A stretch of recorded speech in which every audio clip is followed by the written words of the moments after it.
What's up, everyone? Welcome to the show. This is KO Bets. My name is Bill. We've got our UFC pick and prediction show. This week we're going over UFC Fight Night, Holloway versus Rodriguez.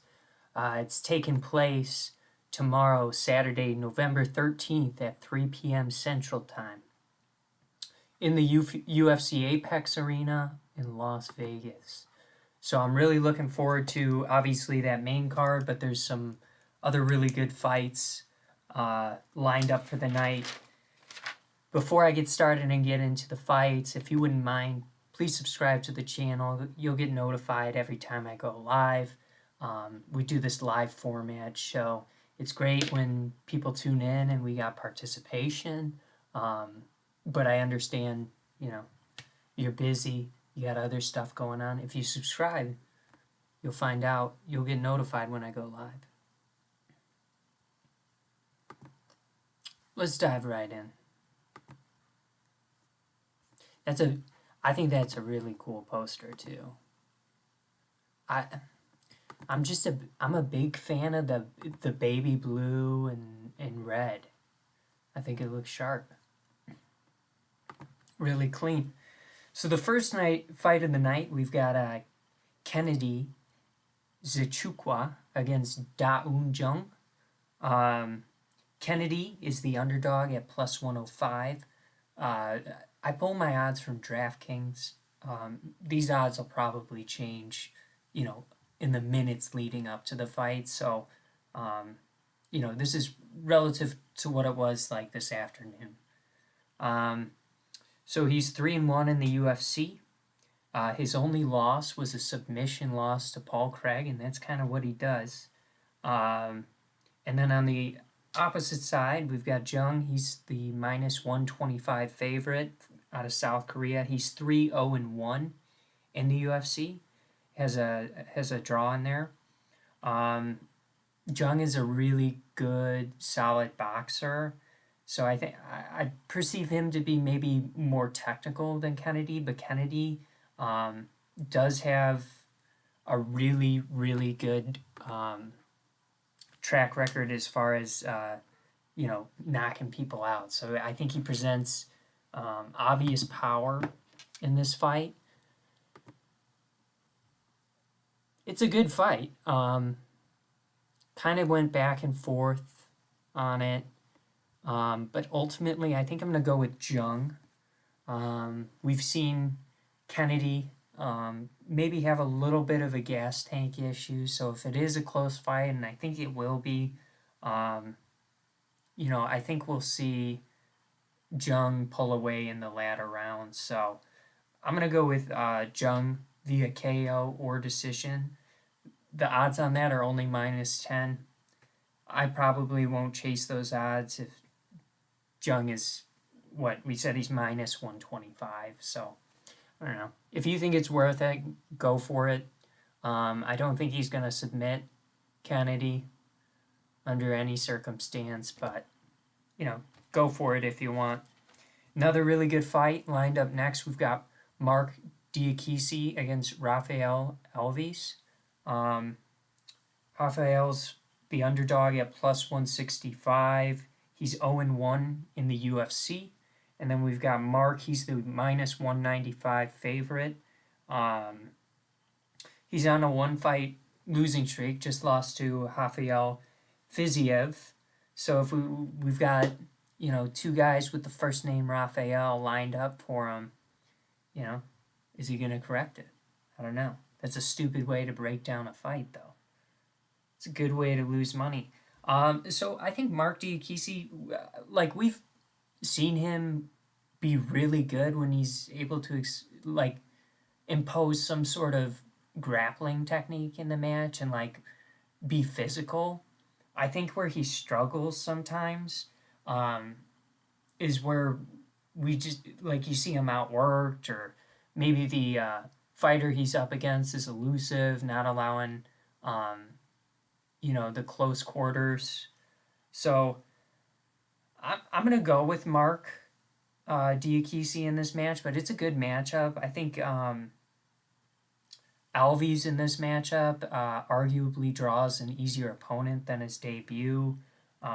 He's a really good jiu-jitsu grappler, so I don't think Mark's gonna want um, this fight to go to the mat. Really, I'm not sure if that would be a good idea. So I kind of anticipate some sort of stand-up bout here. I think if it does get to the mat, it might start to favor Alves. So I'm hoping for a stand-up match here, and I guess Diakisi's getting a decision against Alves. Uh,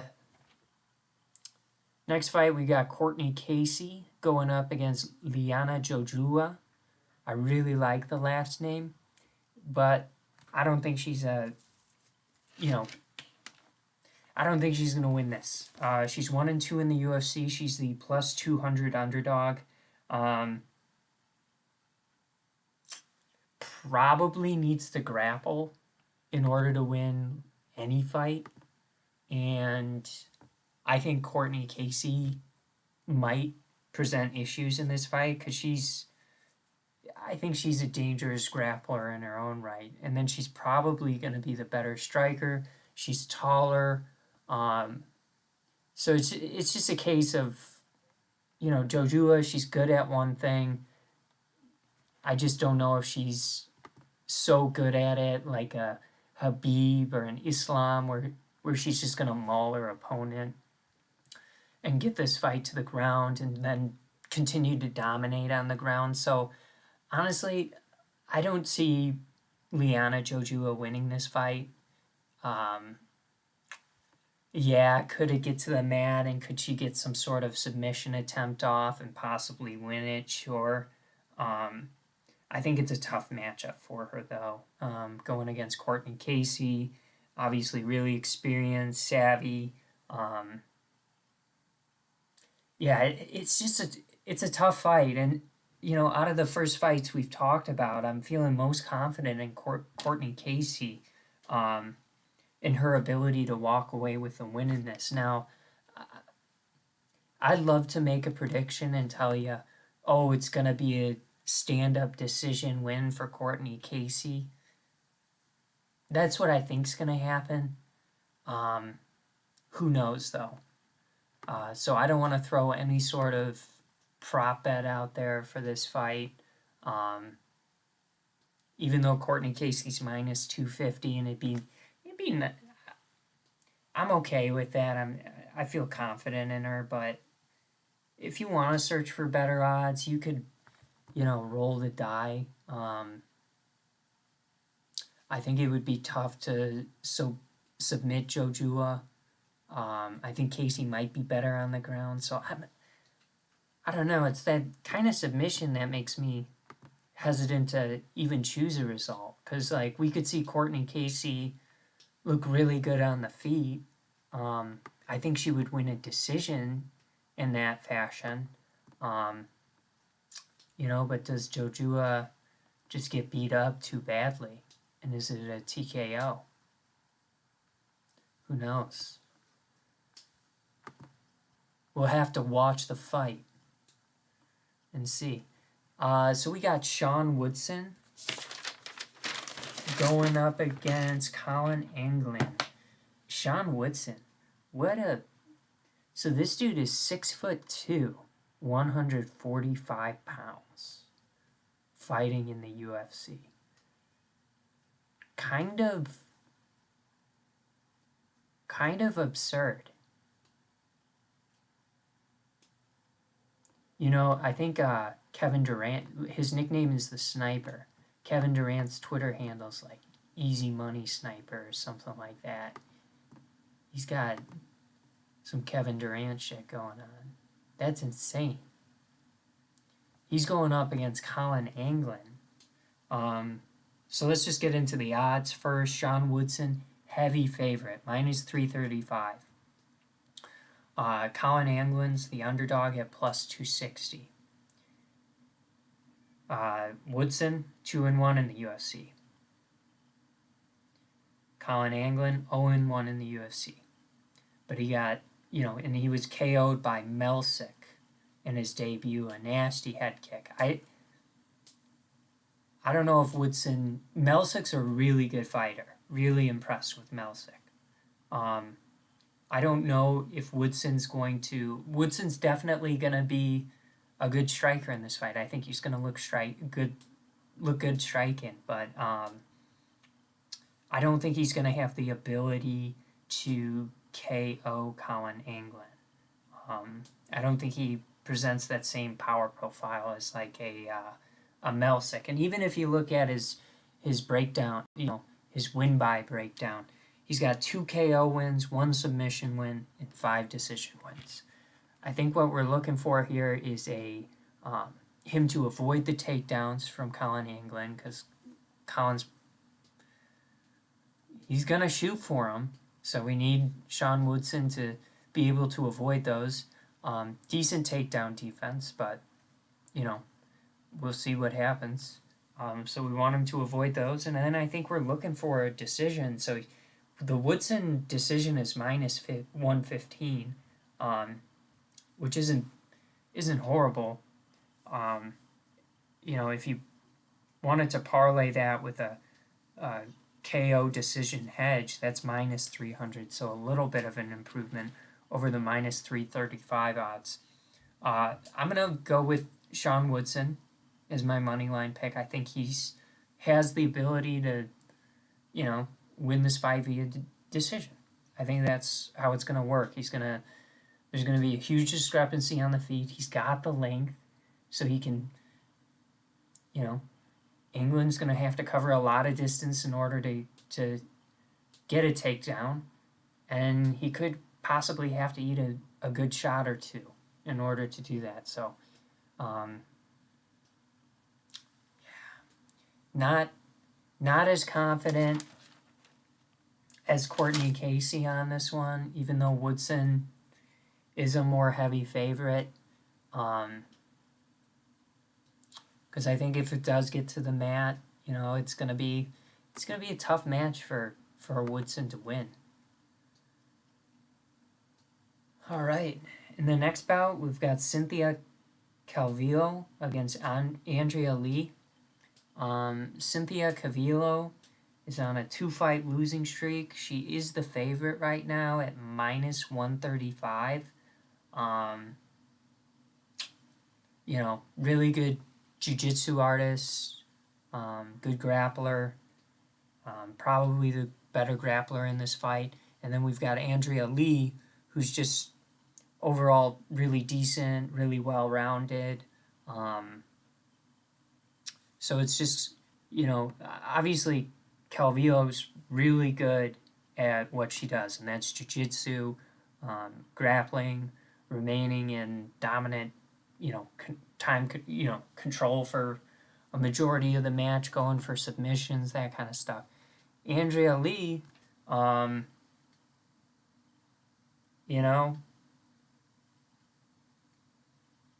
she's just really solid and well-rounded. I think where she's lost, if we look at her fight history, let's see. Okay, yeah, she beat Shevchenko. She did struggle with Modafferi, Murphy, Calderwood. So, Modafferi and Murphy, I remember those. Those were for sure just grappling heavy fights, and Andrea Lee kind of got exposed, and then she was able to get and then she turns around and against Shevchenko, I think she gets an armbar. So she's solid. The question is are we going to see something similar to what we saw with Modafferi and Murphy, And I had Lee's name circled because I think she's probably the better striker in this. It's more of an opinion thing, but she probably is the better striker. you know, and is Cynthia gonna be that much better than her on the ground? I don't know. It's a hard one to predict. Um, I like the fight to go the distance, but that's minus 300 odds, and I have to make a money line pick. But this is probably one that I'm going to avoid. I think if Cynthia fights this the right way, I'm going to pick Cynthia, but she's got to fight this one the right way. She's got to secure takedowns, and I pray she's better than Andrea Lee on the ground. You know, um, I think she will be, but we'll have to see. Next fight, we've got Thiago Moises taking on Yoel Alvarez. Oops. Back up here.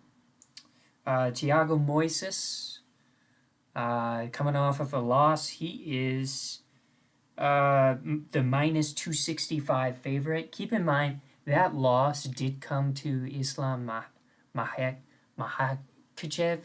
and I mean, come on, it's a beast of an opponent. So I wouldn't look too much into that. Thiago Moises, he's looked really impressive thus far in the UFC. You know, outside of that Islam fight, he did not look good in that fight. Yoel Alvarez, he's on a 3-fight win streak in his own side. Big time jiu-jitsu artist. Both of these guys are terrific grapplers, I think.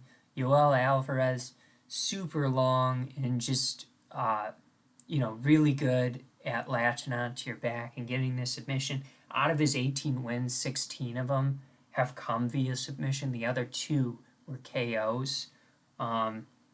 I think it's going to be a tough task to submit Thiago Moises.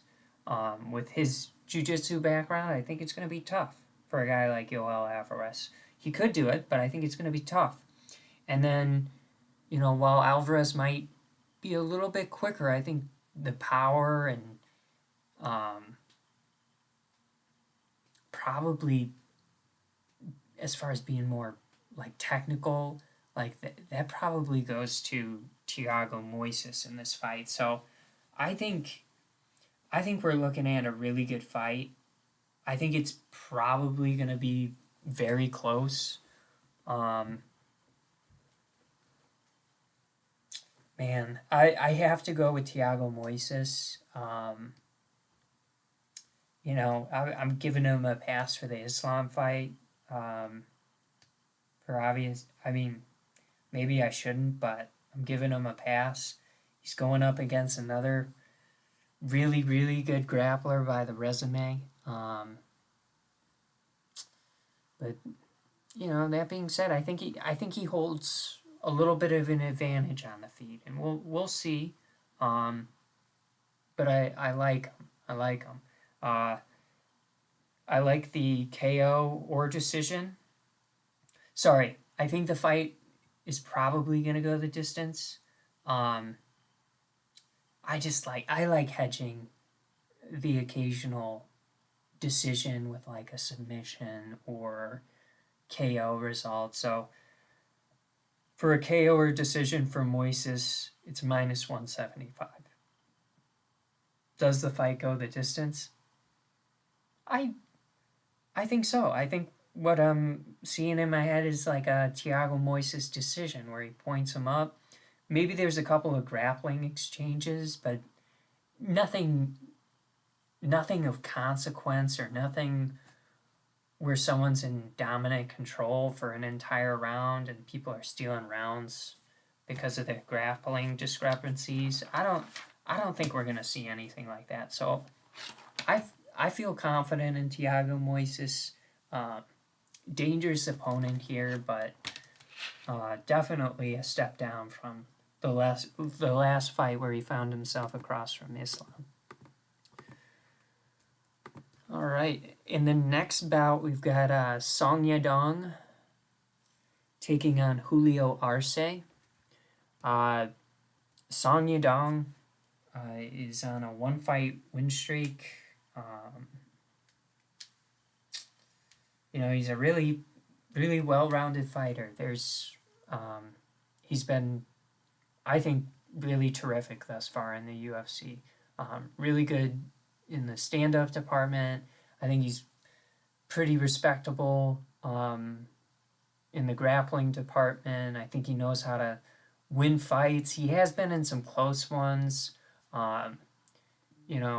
It would be cool, if he went on like a tear and he was just knocking everyone out, but he's been winning a lot of fights. So I definitely am a fan of Song Yadong. Julio Arce, I think he's a really nice fighter too.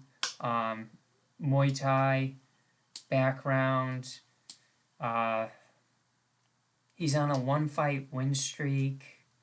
His last 2 losses were split decision losses. So, this could kind of go either way. But, if he's going to get into a decision with a guy like Song Yadong, I think Song Yadong's going to present the volume of Song Yadong's going to present problems. It's not a huge discrepancy on paper as far as landed per minute.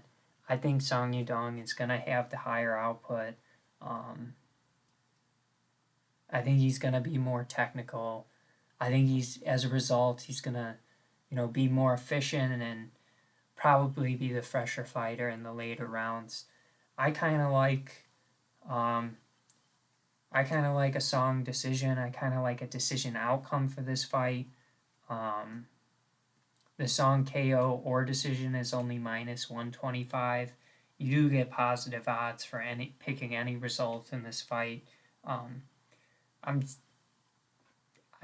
kind of leaning towards the Song Yadong decision, but I don't have those odds in front of me right now.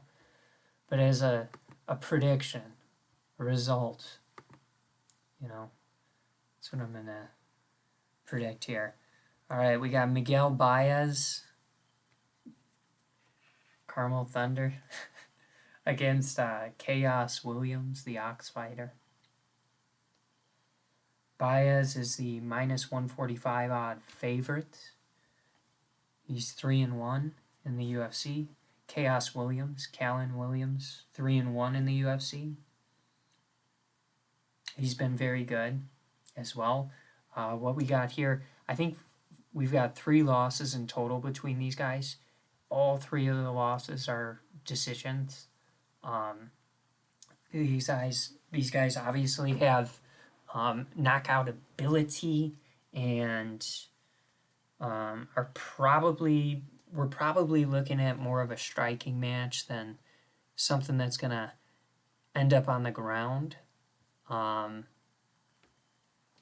So you gotta, I don't know. So they've both been fairly impressive. I would say Chaos. If you like a knockout, like I think Williams is probably more likely to knock out Miguel Baez. I kind of think just I love the guys that are super technical and maybe able to throw a little more volume, especially in the later rounds in close fights. I tend to lean with those fighters. It seems like more often than not. Obviously, I'm not gonna pick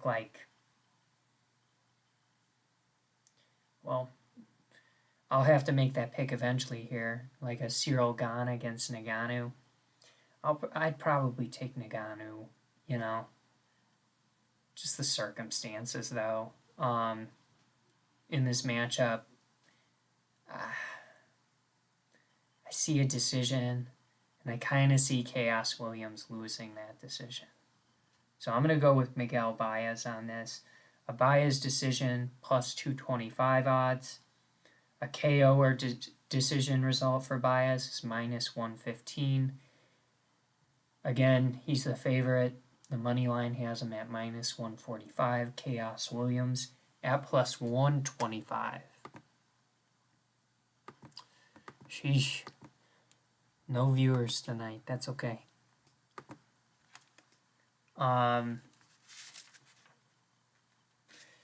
So, sometimes I get a couple, one or two. Actually, I noticed, taking a little bit of a breather here, I think the Bulls might be playing this evening too. I should watch that. It might be a late one. Oh yeah, here we go. Okay, cool. I got it pulled up on my phone.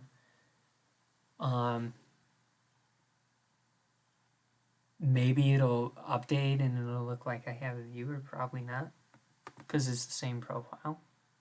But last time I did that, a viewer filtered in. So I wonder if it maybe it helps something. I don't know. All right, in the next bout, we've got Felicia Spencer, minus 310 odds as the favorite, going against Leah Letson, plus 245 odds. Leah Letson is 1-0 in the UFC. Felicia Spencer, she's on a 2-fight losing streak. I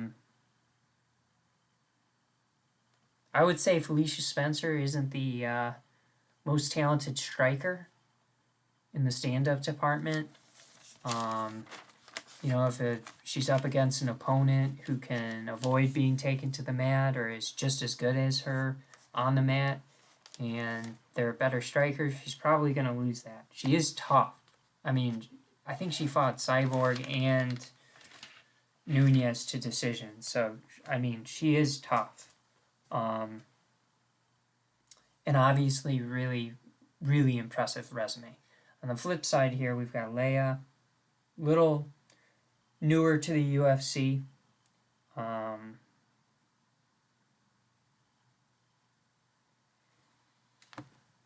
I don't know. I tend to think I don't know, is Letson gonna be a better grappler than Felicia Spencer? I'd have to say no. And for that reason, I gotta go with Felicia Spencer. I think she's gonna, do what she does. She does have wins via ground and pound, stoppages. So I'm not gonna throw out any sort of prop bet in this. I think it could be a KO or decision win for Felicia. Anytime it's on the mat, there's a threat of submission. Felicia does seek those out. I don't know. It's tough for me to commit to some sort of result or whether this is going to end inside the distance or outside the distance. I think it's all contingent on Leia Letson's grappling ability, to be perfectly frank. And then I don't know if I like her ability to keep the fight standing the whole time for 3 rounds. If there is some sort of discrepancy on the feet, I don't know if we're gonna see it in this fight. Going with Felicia Spencer. No props.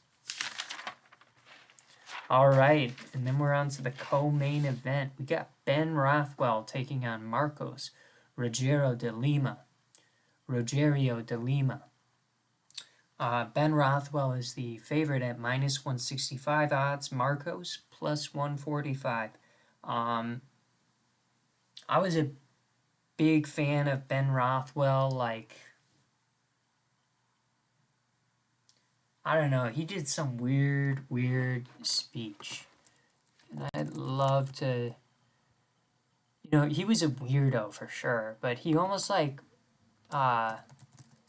Rothwell post-fight.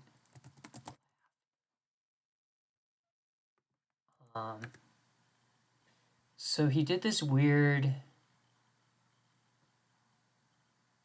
yeah, the evil post-fight interview. He did this weird interview where he like brought this WWE persona into the octagon.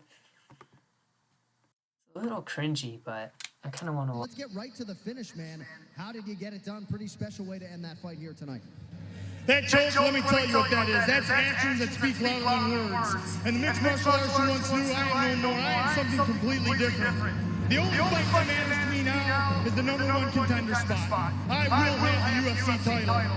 I know right now there is not a man on this planet that can stop me inside this octagon. And only politics can slow me. I don't have much left to say other than you have seen nothing yet.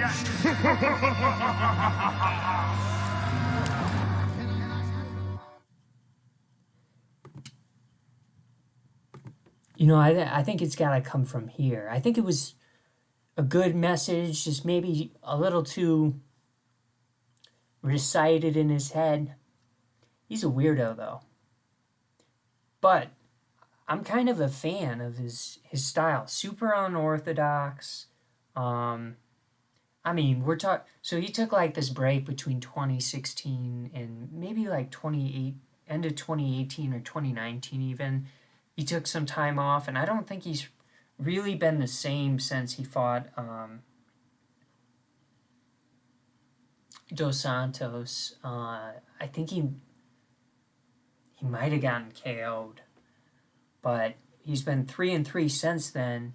Prior to that fight, you know, I thought he was winning a lot of bouts. I thought he presented interesting problems to the heavyweight division.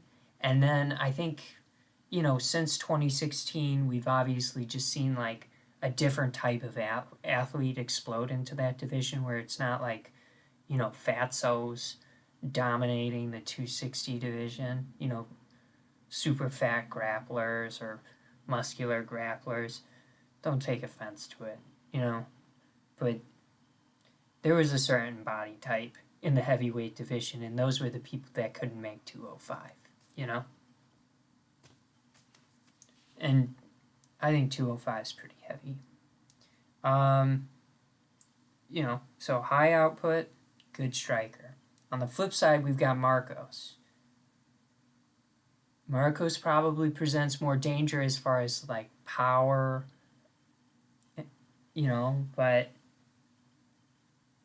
he's not, in what we've seen from him, he's not, you know, he's been up and down since 2015, and he does show, I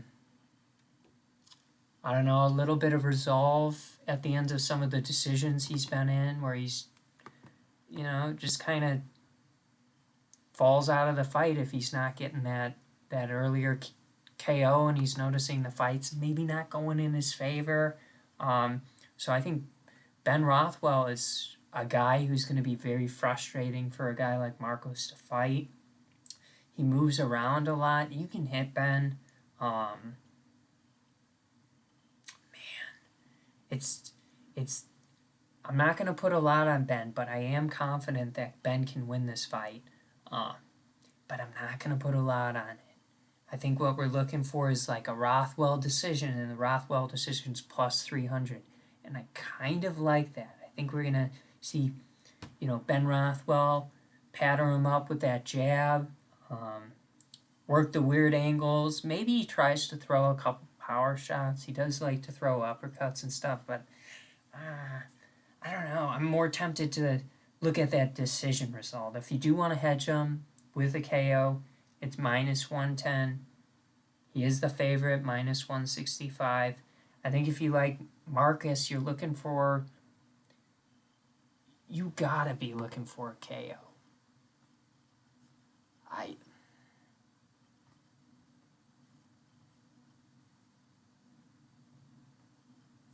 mean, I don't know how else he's going to do it against Ben Rothwell. I think you're hoping for a KO.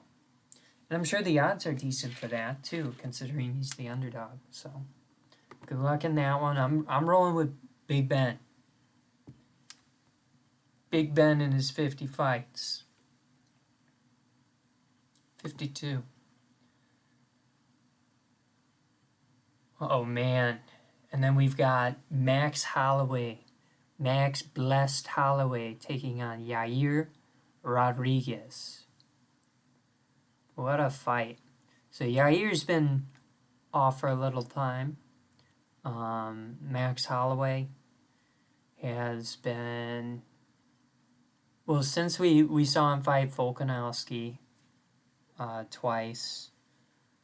He had that great performance against Calvin Kattar. Then I think, I think it was tough to line up a ton of fights. They obviously scheduled the bout between Brian Ortega and Volkanovski. So this is a number one contender fight. For sure.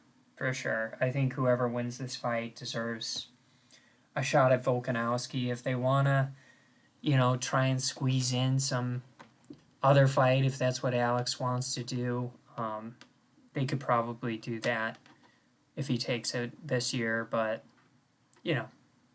he's in Australia. It's kind of fucked up over there. The travel restrictions are a little more tight than they are, I think, here in the States. So yeah, we got Max Holloway, Yair Rodriguez.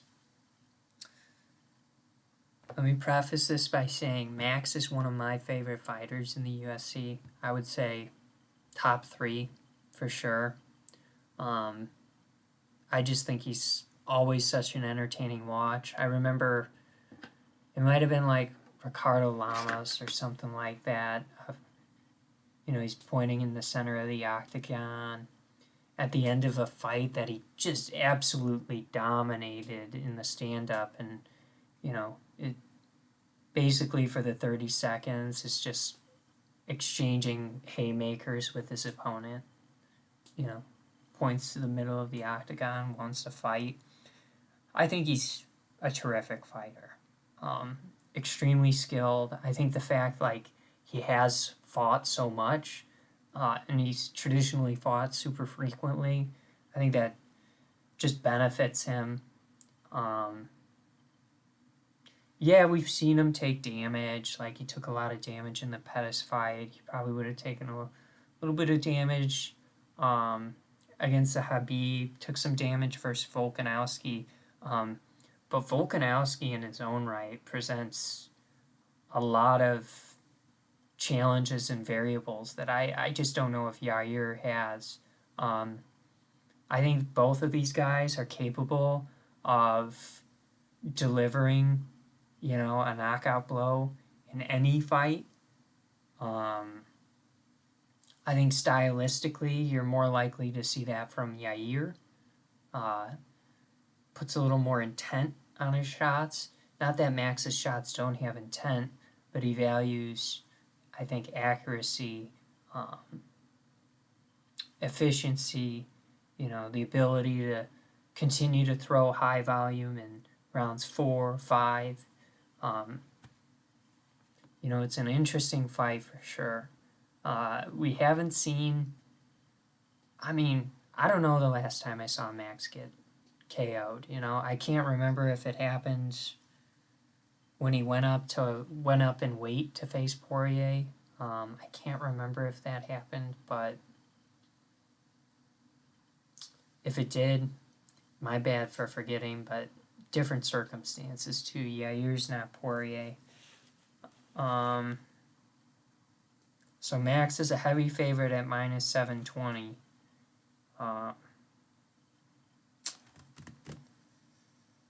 Man, I have to go with Max. Max made Calvin Kattar look really bad. Had a ton of success against Volkanovski. You could argue, for both of those fights, super good fights, close fights, especially the second one. You could argue I think Max took the second one. But I think it's going to be really hard for Yair Rodriguez to beat Max in a 5-round fight. If he's not going to get the finish, I don't see it happening. He obviously had one of the craziest KOs I've ever seen against the Korean Zombie with that reverse elbow thing he did, but so he can throw surprising, unorthodox shots. On the other hand, Max is just kind of, I think he's tough, durable, throws a lot of volume. I think he's going to be tough to beat, so I'm rolling with Max. Does the fight go the distance? Max is minus 720 odds, right? So, yeah, like, I don't know if he warrants that. I mean, maybe he does warrant those type of odds. But those are heavy, heavy favorite odds. I was surprised. That's what I'll say. I was surprised. I was thinking maybe minus 3 to 400 range, minus 720. It's nuts. So I really like Max in this fight. Max Holloway via decision, minus 120. Does the fight go the distance? Yes, minus 135. Max Holloway via KO or decision, minus 650. Little improvement. But, yeah, I don't know. I'd love to hear what your ideas or approach would be in that fight. If you want to leave that in the comments, you absolutely can. I'd love to read about that. Like, what do you do in this type of fight? Are you, like, you know, and I've bet on people who are heavy favorites, obviously Shevchenko. You know, and with Shevchenko, I took a KO finish or inside the distance finish in her last bout, just because, like, she's so good that, like, that's really the only point behind her fighting at this point. Like, she's gonna win, so she needs to have a good performance. Like, that's the type of pressure, like, how great she is, the type of pressure she puts on herself. So I like that.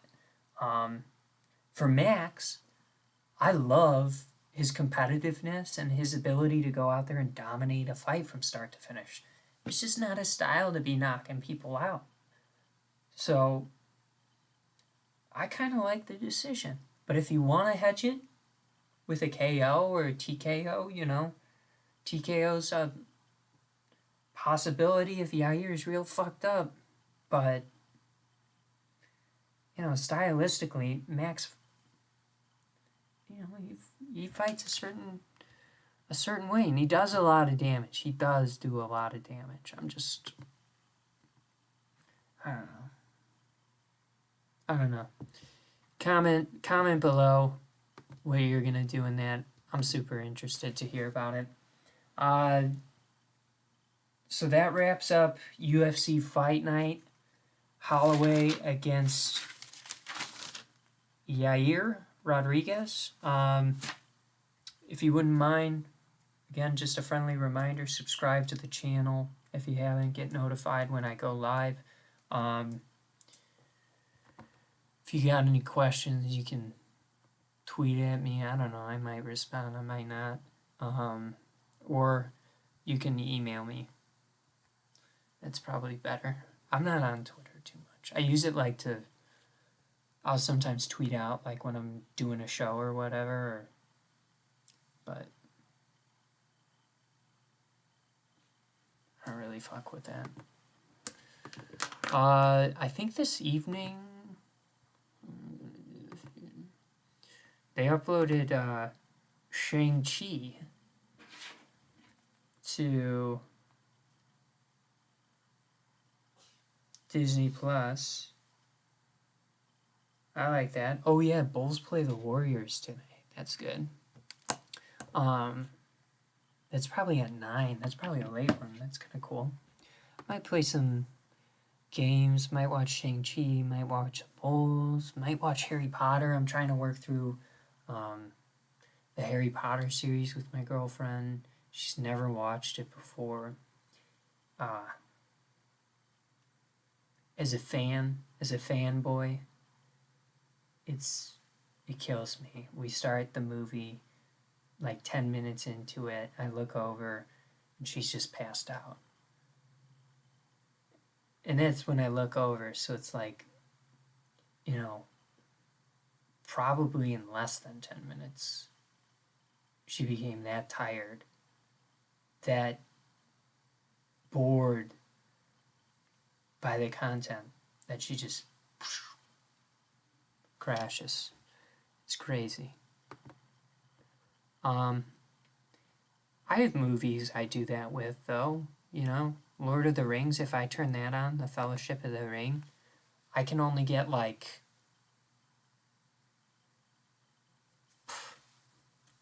I don't know, I get to like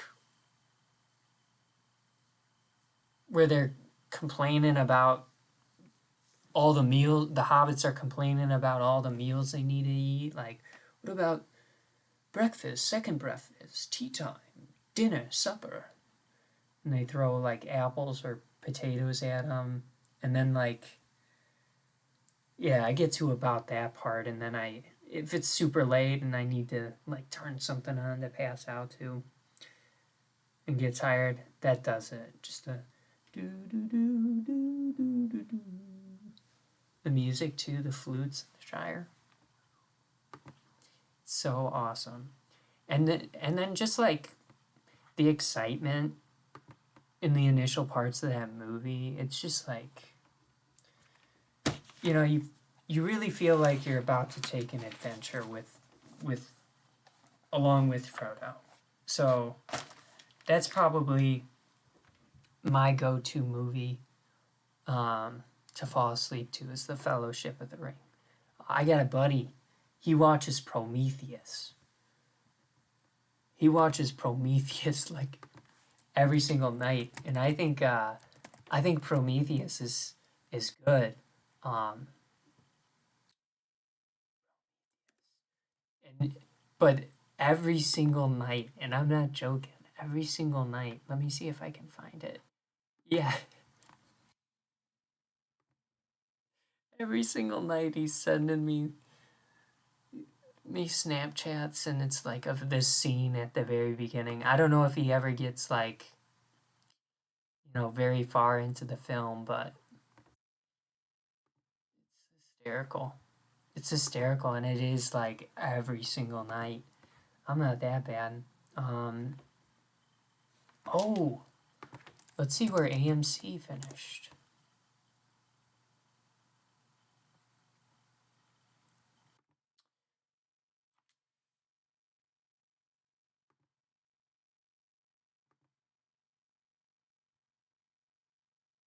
This isn't an investing channel. I'm not an financial advisor. Oh, check this out. So I'm trying to, I'm practicing charting and I'm using Yahoo Finance for it. But look at that. I drew this like at the beginning. I drew this on 11/4. I started drawing this trend line. I think this is what we're going to do. We're going to, probably do a lower high. Like maybe I drew that up a little bit too high, like maybe right here, and consolidate even tighter and then shoot up. But that probably puts us more on track for end of next week, where I was thinking it might be last week, December, we'd experience some sort of significant move in price in either direction. But I'll tell you what, it's been a lot of fun being a shareholder for this company, and like interacting with the CEO and listening to his interactions with the stockholder community. You can tell he's just extremely excited to be, have such an excited group of individuals behind his company, the support. So I'm gonna watch Shang-Chi tonight on Disney Plus, but I gotta get it probably to I've been going, but I probably gotta get to an AMC. I gotta see Eternals. I think the last movie I saw was Antlers, and that was Halloween weekend. So a couple weekends ago. So I gotta get back over there and see Eternals. Maybe I'll do that, a little matinee in the snow or something on Sunday. Then the leaves!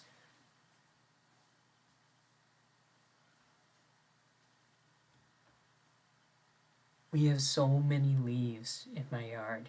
And then it was raining and snowing all day.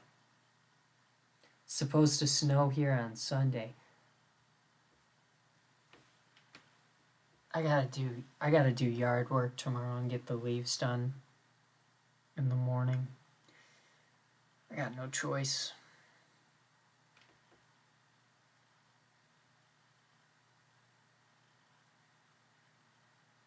I like the fall. It's probably my favorite time of the year. Winter's tough, though. Winter's tough. Well, I had, I think, one viewer on tonight. Appreciate it. I hope everyone has a good weekend. I'll be back on Sunday morning. I'll give my football picks. That's not going great, but, you know, it's important to be consistent. I'd love to figure out how to get my brother involved in that a little bit more, because he's into it a little bit more than I am, and I should figure out how to do that again, because he'll just give you better quality notes and data than I would for NFL. So have a good weekend. Enjoy your Saturdays, Friday evenings. Stay safe. And I'll talk to you all on Sunday. Thank you.